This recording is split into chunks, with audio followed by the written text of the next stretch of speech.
নজর রাখবো পরবর্তী সংবাদে। রাজ্যের মধ্যে সবথেকে বড় ইন্টিগ্রেটেড একোয়া পার্ক হতে চলেছে আগামী দিনে কৈলাসহরে এবং খুব শীঘ্রই তা সম্পূর্ণ হবে। কার্যত 17 মিয়ার হাওরে হতে চলেছে এই ইন্টিগ্রেটেড একোয়া পার্ক। আগামী মার্চ মাসের প্রথম সপ্তাহে প্রস্তাবিত 200 একর জায়গাতে এই ইন্টিগ্রেটেড একোয়া পার্কের শিলান্যাস করবেন কেন্দ্রীয় সরকারের মৎস্যমন্ত্রী রাজীব সিং। মৎস্য উৎপাদনে স্বনির্ভরতা, পর্যটন ও কর্মসংস্থানের এক নতুন দিক উন্মোচিত হবে। কৈলাসহর মহকুমার চণ্ডীপুর ব্লকের অধীন বীরচন্দ্রনগর গ্রাম পঞ্চায়েতের 17 মিয়ার হাওয়ারে দীর্ঘ বছর ধরে কয়েকশো একর জমি পতিত পড়ে রয়েছে। জমির মালিকরা সেই পতিত জায়গায় কোনো ধরনের চাষাবাদ করতে পারছে না। গত বাম আমলে 17 মিয়ার হাওয়ারে পতিত জমিটি গ্যাস ভিত্তিক পোকার কারখানা গড়ে তোলা হয়েছিল, সম্ভাবনা তৈরি হয়েছিল, কিন্তু পরবর্তী সময়ে সরকারের সদিচ্ছার কারণে তার অগ্রসর হয়নি। তাই আগামী মার্চ মাসে হবে শিলান্যাস এবং কার্যত তারপরে গড়ে উঠবে ইন্টিগ্রেটেড অ্যাকুয়া পার্ক। কি রয়েছে বক্তব্য শুনুন। কিছুদিন আগেই আমরা একটা পরিকল্পনা নিয়েছিলাম। আমাদের বিসিনগর হাওর যেটা রয়েছে, এখানে প্রচুর জমি পরিত্যক্ত অবস্থায় রয়েছে, যেখানে না ধান হয়, না ফসল হয়, না শাকসবজি হয়, ইভেন গরুর খাদ্য পর্যন্ত সেই জায়গাতে হয়, অর্থাৎ একটা ব্যারেল ল্যান্ড হিসেবে পড়ে আছে।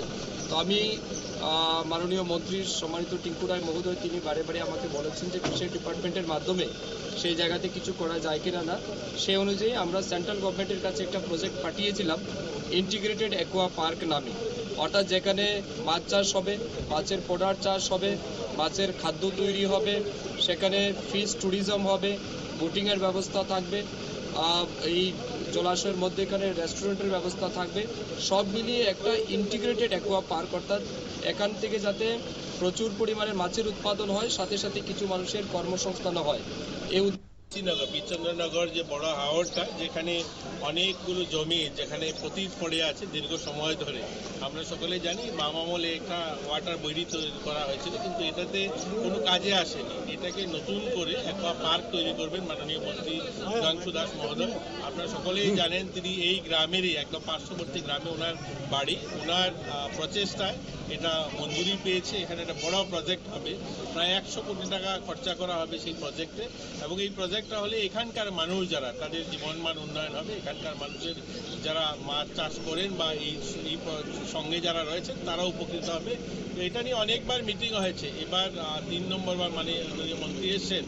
তো এটা ইতিমধ্যে শুরু হবে, ভূমি পূজন হবে এবং এটার কাজ শুরু হবে।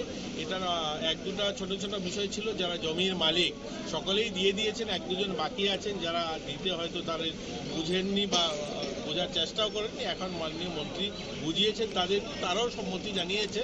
তো আমরা খুব আশাবাদী এখানে এই প্রজেক্টটা হবে, এখন এখানকার মানুষের উন্নয়ন হবে।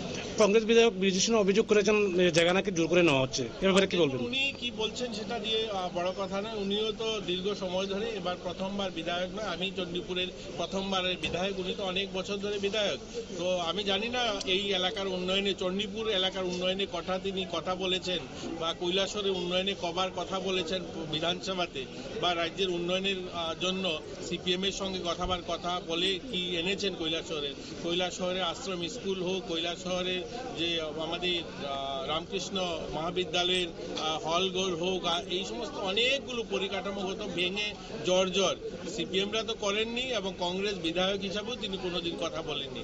আজকে আপনারা শুনলেন মন্ত্রী সুধাংশু দাস, একই সঙ্গে মন্ত্রী টিঙ্কু রায়ের বক্তব্য, এবং পাশাপাশি এই পার্ক নির্মাণকে কেন্দ্র করে বীরচন্দ্রনগর গ্রাম পঞ্চায়েত অফিসের হল ঘরে জমির মালিকদের সাথে দুই মন্ত্রী বৈঠক করেছেন। বৈঠকে উপস্থিত ছিলেন মৎস্য দপ্তরের অধিকর্তা সন্তোষ দাস, দপ্তরের উপ অধিকর্তা সুচিত সরকার, ঊনকোটি জেলার জেলা শাসক দিলীপ কুমার চাকমা, একই সঙ্গে চণ্ডীপুর পঞ্চায়েত সমিতির ভাইস চেয়ারম্যান বিনয় সিংহ, ঊনকোটি জেলার বরিষ্ঠ আইনজীবী সন্দীপ দেবরায়, জেলার অতিরিক্ত জেলা শাসক এল ডার্লং সহ আরো অনেকেই। তবে আগামী দিনে এই ইন্টিগ্রেটেড একোয়া পার্ক নির্মাণ হলে এলাকার যারা চাষিরা রয়েছেন তাদের ক্ষেত্রে বিশেষ উপযোগী হবে বলেও কিন্তু আজকে দুই মন্ত্রী আশা ব্যক্ত করেছেন।